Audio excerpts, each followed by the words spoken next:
Alors voilà, première étape de la manipulation 2008 serveur. Vous allez créer une machine virtuelle pour votre serveur. Ici, moi, je vais l'appeler serveur 2008. Vous choisissez la taille de la mémoire. Moi, ici, je mets 2 Go pour le serveur. C'est plus ou moins c'est ce qu'il faut mettre pour la manipulation avec Monsieur Eno. Vous créez un disque dur virtuel. Vous utilisez bien une image disque de VirtualBox en VDI donc. Vous allouez dynamiquement la taille du disque dur et vous pouvez commencer avec 20 Go pour le serveur. Voilà, elle est créée. Vous faites aussi une nouvelle pour le XP. Ici, je vais l'appeler client XP. Si vous pouvez mettre un peu moins, vous pouvez mettre 1 giga. Ici, j'en laisse 2 pour que ça aille un peu plus vite. Et même chose. Ici, vous pouvez laisser 10 gigas parce qu'il n'y a pas énormément de données qui sont sauvegardées sur le PC. Voilà, une fois les deux machines virtuelles créées, il faut les configurer. Vous allez dans configuration. Vous allez d'abord dans système, vous devez déplacer l'ordre d'amorçage à la disquette pour d'abord lire le CD et puis le disque dur. Vous vérifiez bien que c'est coché. En processeur, ici vous devez laisser 1, mais ici j'en mets 2 pour que ça aille un peu plus vite. Affichage, rien à modifier. En stockage, donc là vous devez bien avoir l'image du disque dur du CD. Et ici vous utilisez l'image CD de l'installation de 2008 serveur. Cochez bien lire le CD DVD. Ensuite en réseau, vous activez bien la carte 1, vous la mettez en mode d'accès réseau en accès par pont. Alors ici moi je suis obligé de modifier le type de carte, ça c'est propre à ma configuration. Je dois mettre serveur Intel Pro pour qu'il puisse les reconnaître. Sur les PC de Monsieur Eno, il n'y a pas besoin de modifier. Vous pouvez laisser celle qu'il y a de base. Si jamais ça ne fonctionne pas, vous pouvez tester avec d'autres cartes. Vous allez le voir directement dès que vous allez vous connecter sur le serveur s'il reconnaît les cartes. S'il n'en trouve pas, c'est qu'il faut changer le type de carte ici. Donc là, c'est la première carte qui va faire le lien depuis le PC même pour la machine virtuelle. Et alors vous devez activer une autre carte en réseau interne. Donc là, c'est vraiment pour le réseau qu'on va créer avec le serveur et le client. Le type de carte, j'utilise le même. Voilà. La configuration est faite pour la machine virtuelle du serveur.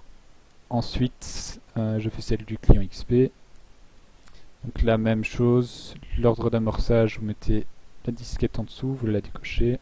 Vous devez bien avoir le CD en premier, le disque dur en deuxième, les deux cochés. Processeur ici, je peux laisser 1. En affichage, rien à modifier. En stockage, donc là vous avez toujours bien le VDI du client XP. Et ici, vous insérez une image CD. Et là vous sélectionnez bien le XP. Et vous cochez bien lire le CD. Pour les réseaux, là on va utiliser le réseau interne du serveur. Et là je n'ai pas besoin de modifier. Pour ma configuration, j'ai pas besoin de modifier le type de carte. Ok. Donc là on peut démarrer les machines. On va faire l'installation du serveur 2008. Et je vais lancer parallèlement celle du client XP.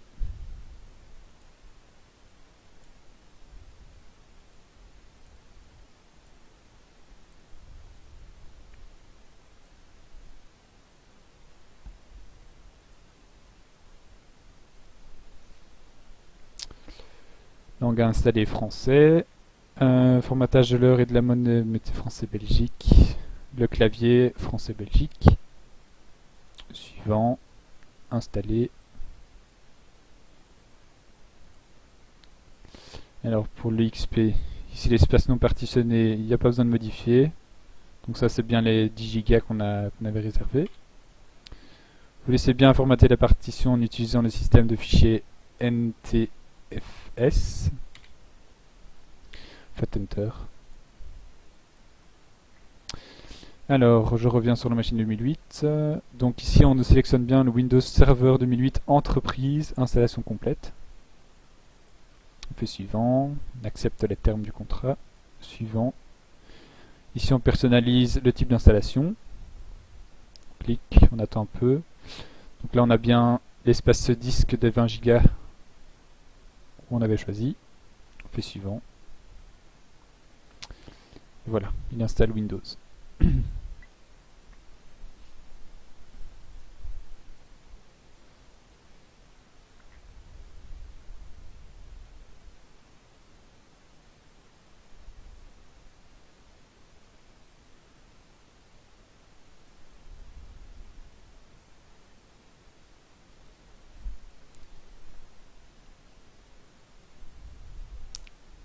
Par rapport au temps qu'il vous faudra pour la manipulation, vous pouvez rajouter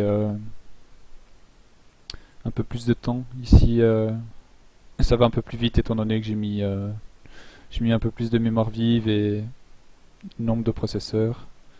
C'est en fonction du PC. Donc,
si vous pouvez cliquer pour redémarrer maintenant, vite attendre une petite seconde supplémentaire. Alors ici, n'appuyez pas sur une touche, sinon dans l'heure d'amorçage, il va choisir le CD. Parce que vous avez toujours laissé le CD en première heure d'amorçage. Donc si vous n'appuyez sur rien, il va directement passer sur les disques durs.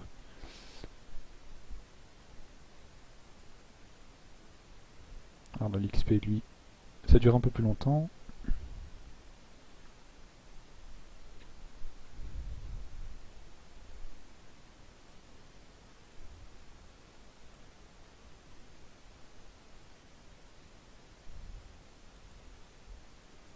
Pas d'inquiétude pour le temps qui est affiché ici, il n'est pas du tout proportionnel au temps réel d'attente.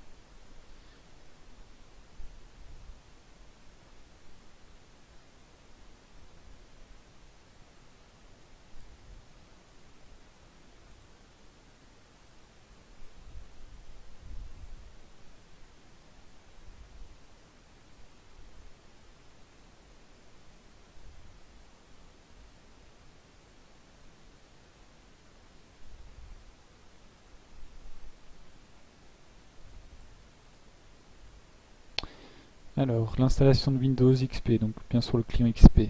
Vous pouvez changer le format, les paramètres, vous changez en Belgique.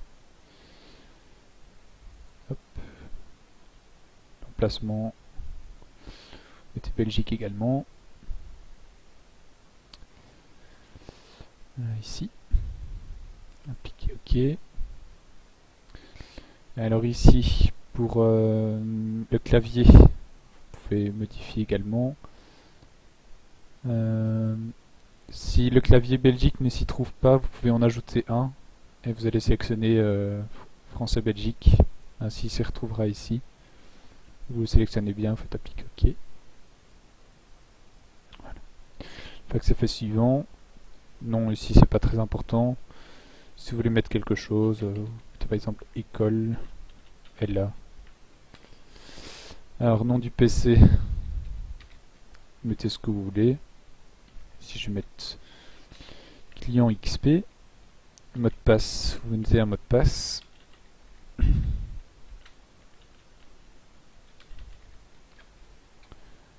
Suivant. Ici vous vérifiez bien que vous êtes bien sur le fuseau horaire de Bruxelles. Suivant. Alors, de l'autre côté, on attend aussi.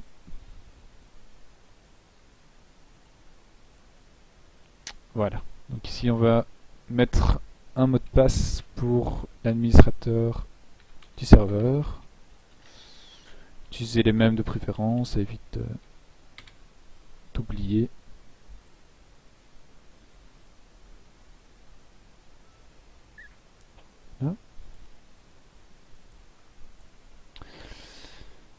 Alors, les tâches de configuration initiale, vous attendez un petit peu le temps que le chargement ici arrête de s'afficher.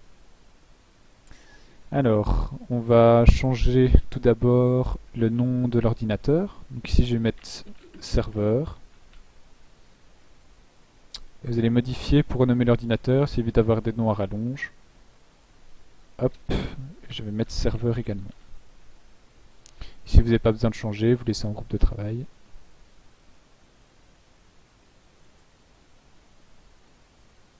Ok. Ici, il va vous demander de redémarrer pour que les modifications soient appliquées. Alors, je ne redémarre pas maintenant. J'utilise vite une petite astuce pour pouvoir afficher en grand. Ça évite d'avoir une petite fenêtre pour faire la manipulation. Donc, vous utilisez insérer l'image CD des add-ons invités. Voilà, le CD est monté sur le lecteur D. Vous allez dans ordinateur, lecteur D. Vous cliquez, vous allez chercher le VBox Windows Addition, celui à 305 KO, et vous l'exécutez. Faites suivant, suivant, installer. Ici, installer aussi. Il va y avoir un autre message, voilà, installer également. Voilà. Maintenant, on peut redémarrer. Ainsi, vous aurez l'affichage en plein écran.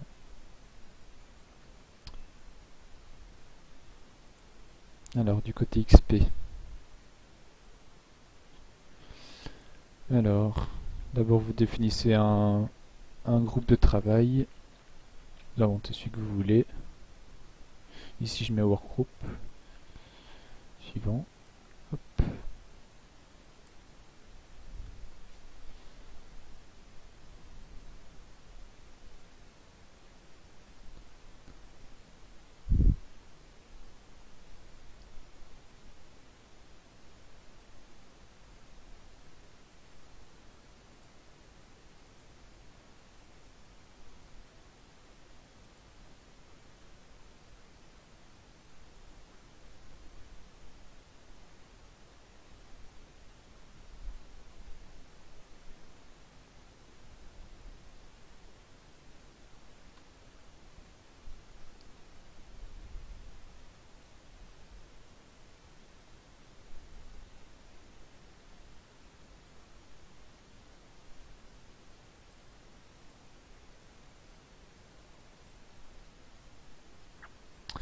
Alors, CTRL Alt Sup, ce n'est pas CTRL Alt Sup, c'est CTRL droit plus supprimer. Donc, ne faites pas CTRL Alt Delete, c'est CTRL droit Delete. Rentrez le mot de passe que vous avez rentré tout à l'heure.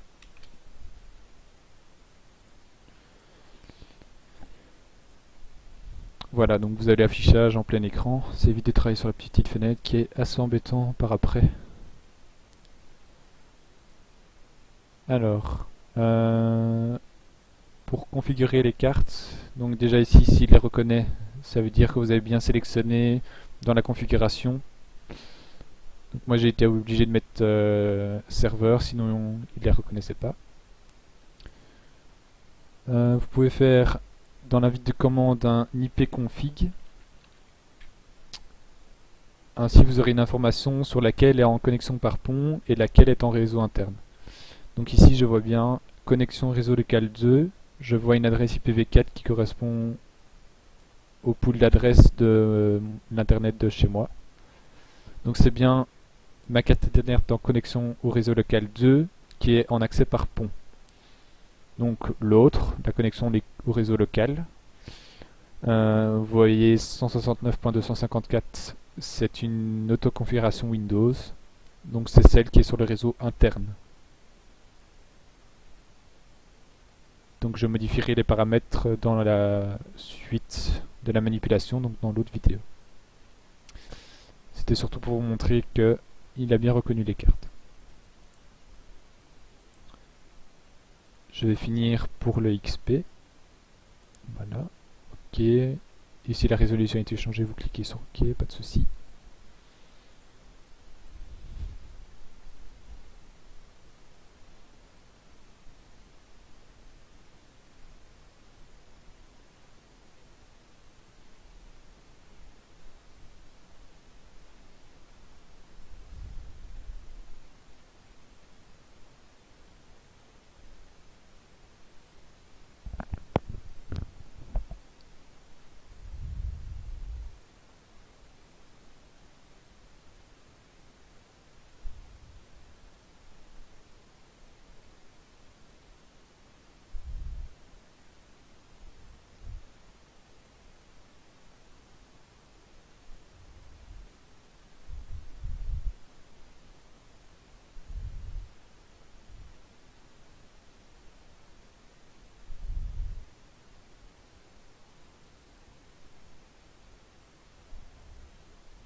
Voilà, ça a mis un peu de temps. Alors ici, pas de souci. Suivant, ne pas installer les mises à jour automatiques. Suivant, ici vous ignorez, pas besoin de regarder si on est déjà connecté à Internet. Ensuite, on ne s'enregistre pas. Suivant. Ici, qui va utiliser cet ordinateur, vous mettez votre nom. Attention qu'ici les utilisateurs, ce n'est pas ce qui est demandé dans l'Active Directory. Donc pas besoin de rentrer plusieurs utilisateurs, vous en rentrez qu'un. Voilà, terminé.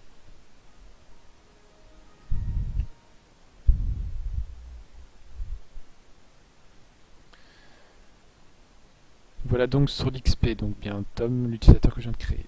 Alors, pour la carte réseau, vérifiez juste bien s'il la reconnaît. Pour bien vérifier, vous allez dans les connexions et réseaux Internet. Alors, les connexions réseau. Voilà.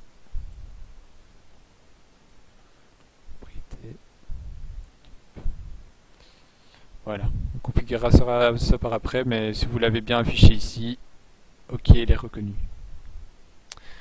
Donc la suite dans la prochaine vidéo.